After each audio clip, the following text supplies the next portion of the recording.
John Woods, a 31-year-old Instagram influencer, was the epitome of online success.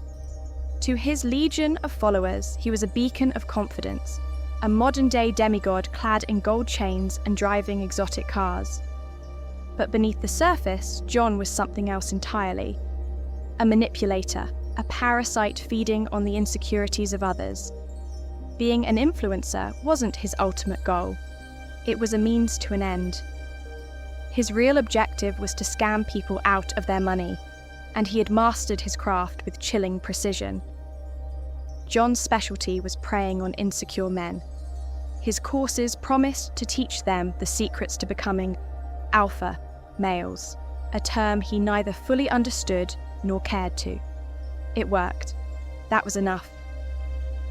Through a tiered system of online courses, Zoom calls, overpriced dinners, and private meet and greets, he funneled his beta men, a term he used mockingly, into an ever-deepening sales funnel. Each tier came with an inflated price tag and promises of greater success, all built on content John had plagiarized and repackaged. His Instagram account was a shrine to material excess. Photos of rented hypercars, Dubai apartments, and private jets dominated his feed. His followers lapped it up, never questioning the authenticity of the life he portrayed. The negative feedback from dissatisfied customers was nothing more than static in the background. He had a team to block haters and delete comments. As long as the money kept rolling in, he didn't care about the carnage he left in his wake. But everything changed one fateful day. John stood on stage at an event he co-sponsored under a pseudonym. He was delivering a motivational speech to a crowd of mostly men when a young girl raised her hand during the Q&A session. Her presence had already caught his attention. She was one of the few women in a sea of beta men. He nodded for her to speak, intrigued. When she took the microphone, her voice trembled, and tears welled up in her eyes. "Why did you let my dad lose all his money to you?" she asked, her voice breaking. "His name was Jack Freeman. He was bipolar, but we loved him. You ruined him, and now he's gone." The room fell silent. John's stomach churned as her words sank in. He knew exactly who Jack Freeman was. Jack had been one of his earliest and most lucrative clients, pouring over $200,000 into John's courses and events. Even back then, John had recognized the man's instability, but saw only dollar signs. When Jack stopped attending Zoom calls, John didn't think twice about it. Out of sight, out of mind. John signaled for the staff to cut the girl's microphone. He launched into a well-rehearsed deflection, claiming he couldn't discuss client details in public. Security escorted the girl out as she continued to yell accusations. Though the event resumed, John couldn't shake the image of her tear-streaked face. That night, driving back to his rented mansion in the hills, John replayed the incident in his mind. The girl's pain lingered, but he rationalized it away. People who bought his courses knew the risks. It wasn't his fault they couldn't make it work. By the time he arrived home, he had buried the guilt under layers of ego and greed. The next morning, John woke up and checked his Instagram stats and sales figures as usual. He felt a jolt of satisfaction at the steady stream of new course purchases. Then, he noticed a WhatsApp notification from an unknown number. When he opened it, his blood ran cold. The message was from himself. Or rather, it appeared to be. Attached was a photo of John lying in bed. The details were unmistakable. The same sheets, the same water bottle on the nightstand. Below the photo was a chilling message. "Jack is back." John's pulse quickened. He lived alone, and the house was equipped with a state-of-the-art security system. How had someone gotten in? He rushed to check the cameras, but there was no sign of a break-in. The system logs showed nothing unusual. Shaken, but unwilling to let fear control him, John convinced himself it was a prank.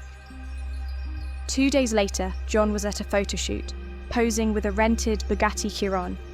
He lit a cigar with fake $100 bills, recording a video proclaiming that alpha men burn fuel and cash without a care.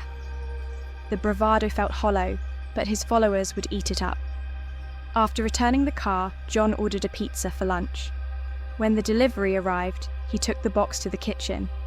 As he opened it, a scream escaped his lips. Inside was a dead rat, its body grotesquely sliced open. A note rested atop the carcass.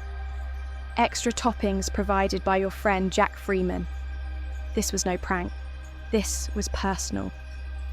Fear gnawed at John. He hired a private investigator, a former military man recommended by one of his wealthier clients. The investigator assured him there was no evidence of a breach and chalked it up to an elaborate joke. But John couldn't shake the sense that he was being watched. For the first time in his life, he felt truly vulnerable. Despite the unease, John's greed soon overpowered his fear. By evening, he was back to his usual routine, berating clients on Zoom calls and pushing them to buy his latest overpriced course. The money flowing into his accounts calmed his nerves. Then he saw it. A Zoom call scheduled with Jack Freeman. He froze. Jack had prepaid for 6 months of calls, and the appointment had slipped through the cracks. The name on his screen felt like a spectre. John hesitated, then clicked to join. The screen flickered to life, revealing a grainy, indistinct background. "Hello?" John called out, his voice wavering. No response. The screen flickered again. John leaned closer, trying to make out the shapes in the dim light. Suddenly, 2 skeletal arms burst from the screen, their decayed flesh hanging in strips. They wrapped around his throat, reeking of rot and death. "John!"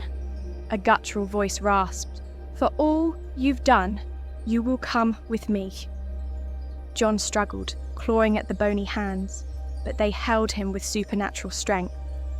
The screen seemed to warp, pulling him closer. His face pressed against it and the barrier dissolved. A horrifying vision greeted him, a dark, endless void filled with writhing, tormented souls. John screamed, but the void swallowed the sound. The arms yanked him through the screen, and he disappeared. When the dust settled, John Woods was gone. His Instagram account vanished overnight, along with his courses and social media presence. But something strange happened. All of his former clients received full refunds. The transaction notes bore a single line of text. "To all, from Jack." John Woods' rented mansion remained empty, his possessions untouched. Rumours spread among his followers, each story more outlandish than the last. But one detail persisted in every version: the haunting laughter of Jack Freeman echoing through the digital abyss. And somewhere, in the void, John Woods learned what it truly meant to pay the price.